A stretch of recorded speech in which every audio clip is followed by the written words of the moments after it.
Hi there, my name is Caitlin McIntyre, and today I'm going to share my project with you on the cultural profile of Russia.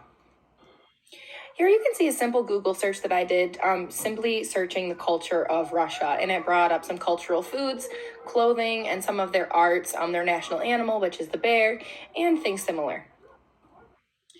Here you can see where I dove into the geography of Russia. I think the most interesting thing to me on this slide is that Russia is approximately 1.8 times the size of the United States, and that their climate really varies drastically across the country, from frigid winters in Siberia to warmer summers along the coast. Here you can see some of the major cities and landforms and bodies of water. So the most important notable thing on this slide, I think, would be that Moscow is the capital of Russia. Some other notable places would be places such as St. Petersburg. If you are going to be studying in Russia, I would highly suggest pausing and really looking into some of these places because they seem like incredible places to visit. Here are some of the major landmarks or famous places that can be seen in Russia. There is the St. Basil's Cathedral, which is notable there. And on the far right side, we can see Gorky Park, which to me resembles our Washington Monument in Washington, D.C. Here we go into the population of Russia. Russia is the largest country in the world, and they have a population of 145.5 million, and they are the most populated country in Europe. However, they are not the most populated country in the world, despite being the largest.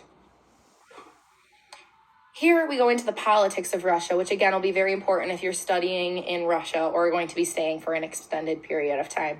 The most notable thing here would be that in Russia, they have both a president and a prime minister, which I think is quite interesting.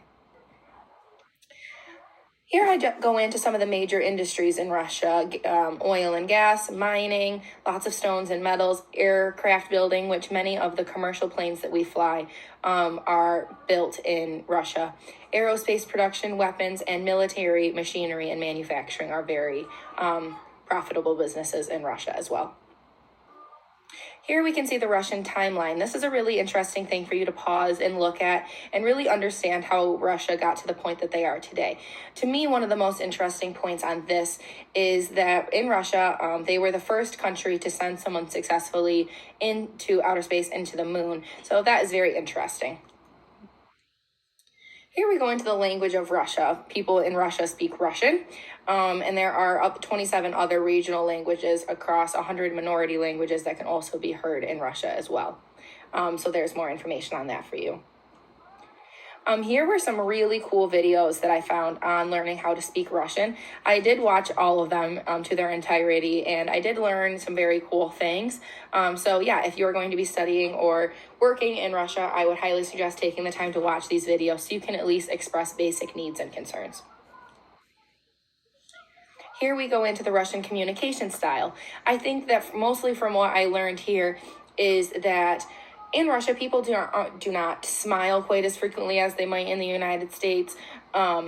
People don't always say as much, but social norms are expected to be understood, especially those in terms of respect and respecting elders. So Russians also are known to speak quite matter-of-factly, very to the point, and it's not to be rude, but they are very comfortable speaking directly, and they communicate best with directness.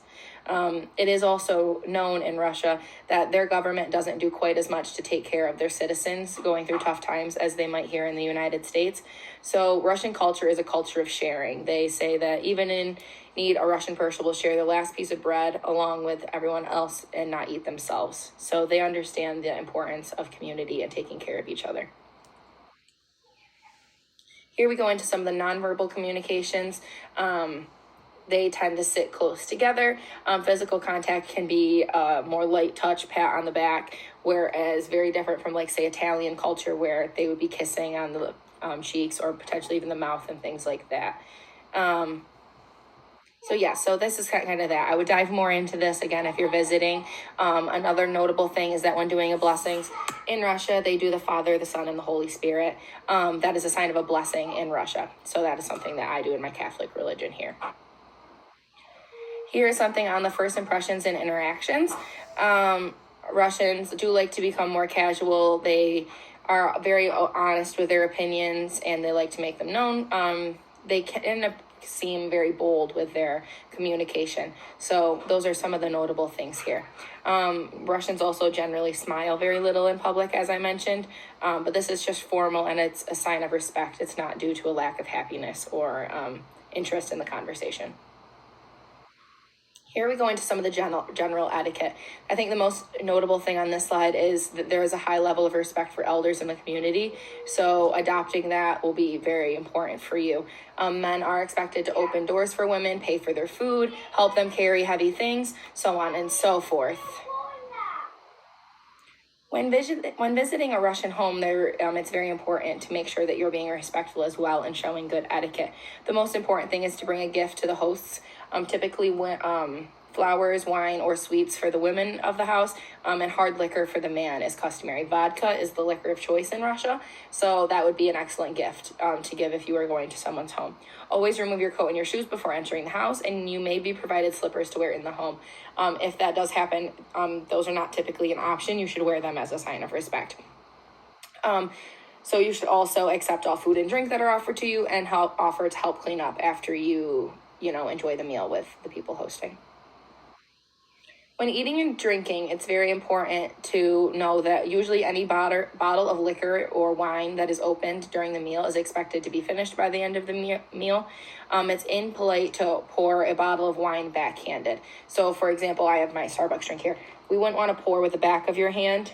You would want to face the other way and pour this way, if that makes any sense. To indicate that you're done with a meal, leave a small portion of the food on your plate. If you clear your plate, that will be a sign that you would like more to eat. So leave a small portion on your plate to show that you enjoyed it. However, you just can't finish. Again, toasts are very common in Russia, so be expected to give your full attention and clink glasses with everyone at the end of speeches or toasts. You may be expected to deliver a toast at some point while you are in Russia. Right here we go into some of the Russian food. They have drink or tea very frequently. Their food is quite hearty: pork, noodles, chicken, dumplings, potatoes, cabbage, and many recipes I found included beets, which I think is quite unique. I don't eat beets very frequently in my day-to-day life. Maybe that's just me here in the United States though, but beets are a very common ingredient in Russian foods. Here are Russian holidays. We celebrate many of these holidays here in the United States, as well as some that are different. The key difference is that many of the dates are celebrated differently, so that would be something to look at.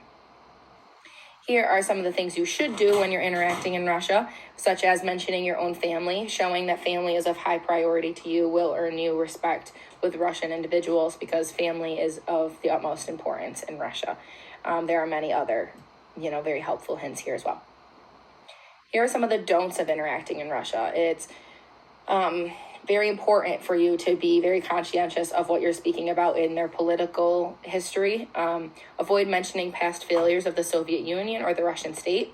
Conversations around communism are genuinely acceptable, but straight criticisms of their politics, their history, and so on are unlikely to be respected. Keep in mind that when interacting in Russia, many of these individuals may have had family members or friends or loved ones in general that may have served and may be affected by their history. So be very cautious of how you approach those conversations. Another common thing that I read a lot online is do not make jokes about Russians being drunks or women being mail order brides. Those are things that are not taken lightly and will not be appreciated. Like I said, it's just very important to not make jokes or bring up wars that Russia has been involved in. If the topic arises, consider that like I said, that many of these individuals have family members who have participated in these wars. Don't make any comments that could be perceived as disrespectful to their history or to themselves. Here's some key educational differences. I think one of the most notable ones that I thought on here was sitting on the floors or the steps of the university outside is a sign of disrespect. Do not do that. I know here outside at college, I've sat on the steps or on the ledge with friends before class making conversation. That's a sign of disrespect in Russia, so you do not participate in that. Eating or drinking in class is never done, even water. I read from many professors that drinking water in their classes even is a sign of disrespect, so do not do that. Also, students can dress comfortably. However, activewear, an outfit similar to what I'm wearing, a sweatshirt, a baseball hat, and leggings would not be considered acceptable in Russia.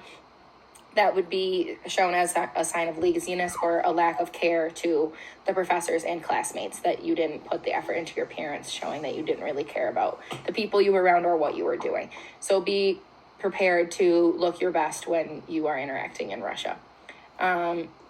And when you're conversing at school, don't expect to be able to converse with your professor about things such as your opinion or have, ongoing dialogue.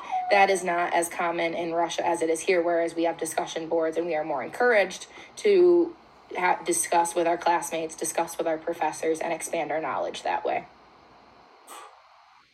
I thought I would finish with the Russian flag. Russians are very proud of their culture, proud of their heritage, and proud of who they are. So I thought finishing with the flag would be a great way to finish this. Here are the references that I used. These are many great references. I would highly suggest to anyone who's going to school or doing business in Russia, take a look at these and definitely use them to your benefit. Thank you very much for taking the time to learn about Russia with me. I, had a great time with this project, and I would love to visit Russia someday myself after doing this assignment. So thank you, and I hope you enjoyed.